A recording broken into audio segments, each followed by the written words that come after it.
I think it's very important to understand there are broader dimensions to America's role at the UN and how it corrupts and undermines the United Nations, how it sabotages the United Nations.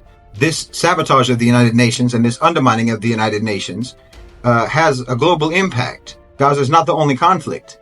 Palestine is not the only conflict in the world. It's not even the only genocide.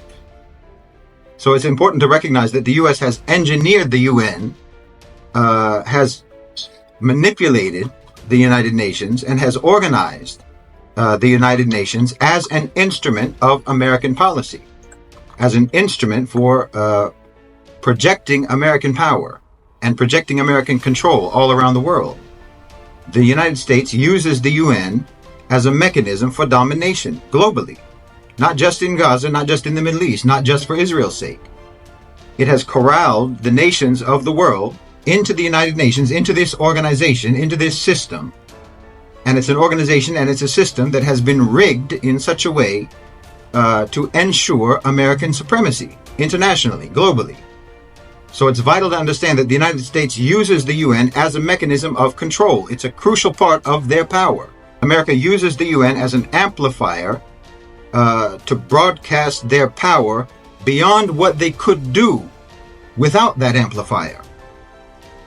And this is this corrupting of the United Nations from the beginning of the UN, has made everyone in the world believe that the whole concept of international law, the rule of law, all of these things, international peace and security, treaties, and what have you, that these are all hollow concepts, hypocritical concepts.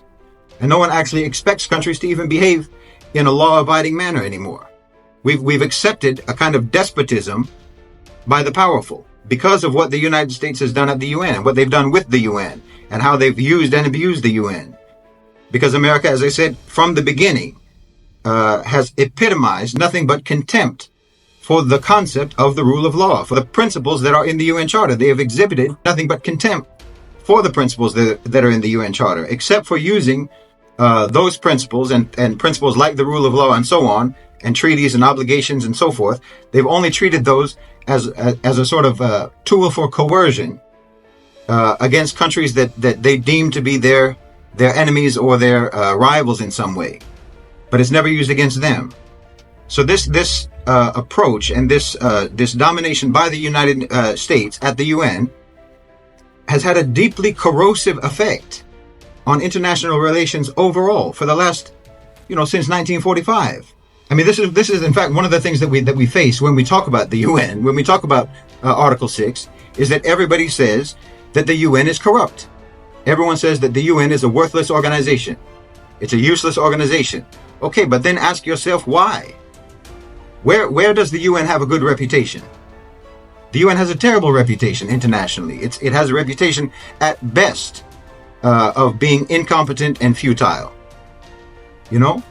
Which conflict in the world, you talk about Congo, which conflict in the world, which conflict in Africa specifically, but anywhere in the world where there have been United Nations peacekeepers, where have they been involved in any conflict anywhere in the world where they did not commit abuses, where they didn't have allegations of sexual violence, of sexual exploitation, or even human trafficking? All of these things are associated in people's minds all around the world with UN peacekeepers.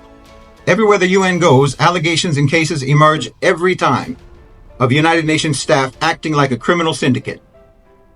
This is what the United Nations has become. That's what it looks like, and that's how it acts when it's under American control. It doesn't have to be like that. It doesn't have to be that kind of an organization, but they've made it that kind of an organization. When we talk about kicking the U.S. out of the UN, everyone says, well, what about the funding? Everyone always brings up the issue of American funding for the UN. What are they going to do without that funding? Well, what I was just talking about, those crimes and abuses, that's what they've been funding. That's what they've been paying to keep the UN under their thumb. No one wants to talk about what they're using that money for, or how the UN, under U.S. management and being a recipient of American funding, has become an abusive, essentially criminal organization.